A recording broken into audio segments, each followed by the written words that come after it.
My name is Stan. My typical day, on a day-to-day basis, after getting up in the morning, sleeping rough during the night, is go to the nearest day centre, which was the shrine.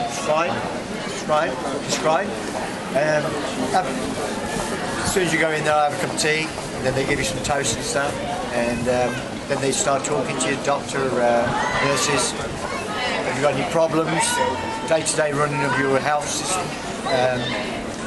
And then you have some dinner, and basically after that you just chat a bit more to the staff, and then you come outside, and then you're back to your normal routine where there's nothing else to do. Basically walk around the streets and look forward to your sleep at night.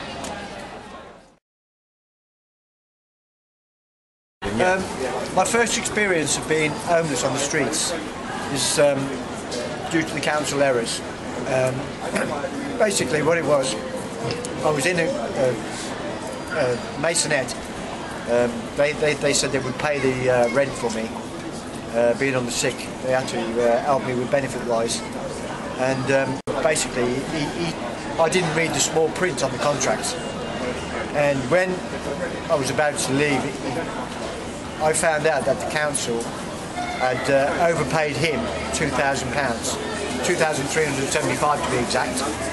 And the next time I went to get anywhere to live, the council wanted the money back because they'd overpaid. And I said, surely it's down to the landlord. And they said, no, you didn't read the small print, which said that any discrepancies is met by the tenant. And basically it made me go onto the streets again. And I'm still paying to this day for that discrepancy, which wasn't really no fault of my own.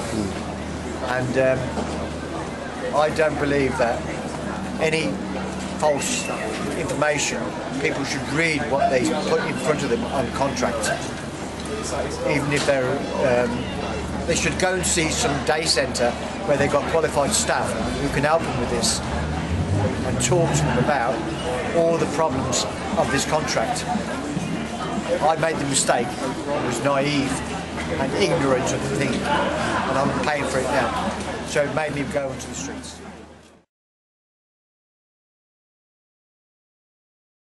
Porchlight to me is a 3-day adventure. I only met Porchlight by speaking to Zoe and Damon and Alex. It's the only time I met Porchlight. I came here and I started talking to them. They were really good. Zoe bought me a bacon and a coffee from McDonald's on the morning. They were sitting in there. And basically I thought to myself, shit, I'll lie with the guys and try and do my bit for them to prove the point that homeless do need help.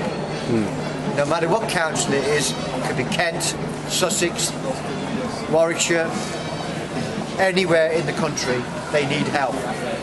They need to get the homeless off the street, where there's people dying with hypothermia, everything else to go with it. To boot, there's not enough help in Canterbury or surrounding Kent area. If I'm sleeping in a fully environmental area where there's nightlife and everything else, you can't get no sleep because basically there's too much hassle. So, for instance, last night there was a lot of hassle. I couldn't sleep. Got abuse from some guys. But normally I wouldn't favour the high street in a town. I would go to the back. But being as I wanted to be with Porchlight, I wanted to stay on the front with it. Okay? And I got no sleep last night, apart from about 20 minutes with this hassle of nightclubbers, revellers and abusive people. So basically, I'm just going around to the fact that I've had about 20 minutes sleep on Saturday night. They treat us with disrespect. I've worked all my life until I started going downhill.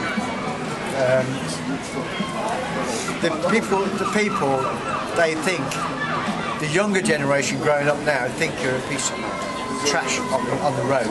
They can tread on you, right? And basically what it happens is, you're not a piece of trash, you're still a human being.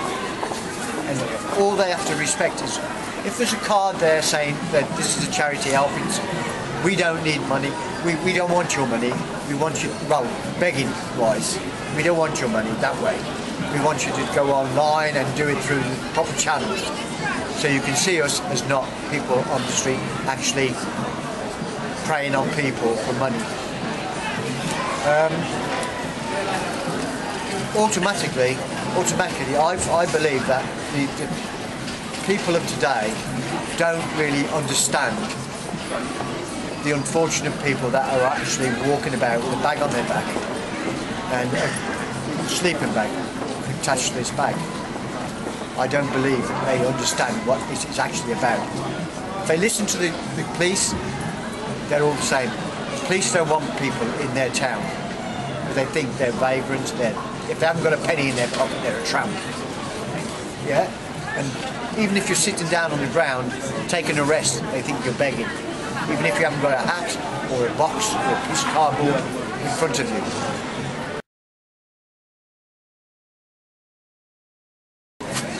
You can, if you're a drinker or a drug taker, you're in with the crowd. If you're not, you get put to one side, and they're very, very unaware of what that person is coming up to talk to them. Oh, where's the night shelter, or where can I get some food? Where's the day centre?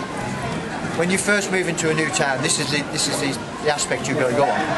You've got to go in stages. You can't just walk up to somebody and say, "Hey man, where's the nearest handout?" Because they will think of you as somebody saying, "Oh, who's this guy?"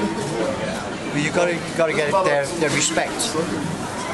I know a few in town now, Canterbury. I've only been here 3 days, but I know a few in town now, and they show that they can see your face once at the day centre and say, "Yeah, he's a true on the road down in Outer," not somebody who's coming into town to get what he can get, and not to pry into their business. Because a lot of rough sleepers have got a hidden secret. Don't tell other people what's inside of you until you know it's the right time.